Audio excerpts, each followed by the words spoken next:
vorbesc degeaba, fiecare frază cântărește. Am văzut prea mult ca să mai cred ce strălucește. Lumea vinde vise în rate, adevărul e pe jos. Toți se cred importanți, dar prea puțini au rost. Am învățat să tac când alții urlă fără sens. Cine face zgomot mult n-are nimic intens. Nu-mi număr pașii după modă sau după aplauze. Merg încet dar sigur, fără mască, fără pauze. Nu caut loc în vitrină, nici lumină artificială.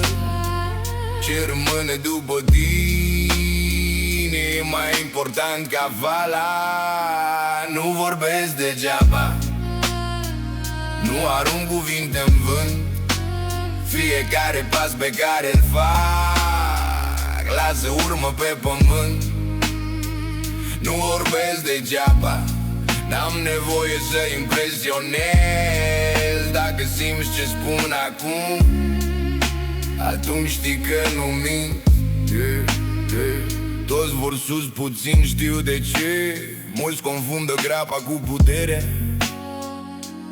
Eu am învățat că răbdarea face mai mult decât părerea.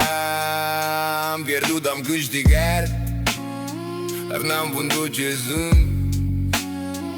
Cine schimbă vocea ușor n-a avut niciodată cuvânt. Nu-mi trebuie coroale, nici tronuri digitale.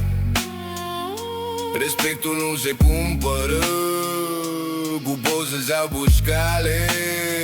Nu te judeci după bani, nici după ce ai afișat. Te ascult 2 minute și știu exact ce ai adunat. Nu vorbesc degeaba, nu arunc cuvinte în vânt. Fiecare pas pe care îl fac lasă urmă pe pământ. Nu vorbesc degeaba, n-am nevoie să impresionez.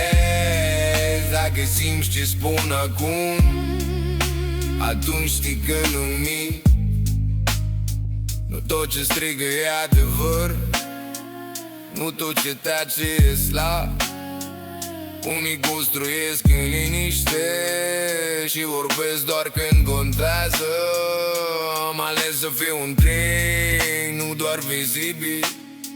Mai bine real și greu decât fals și facil.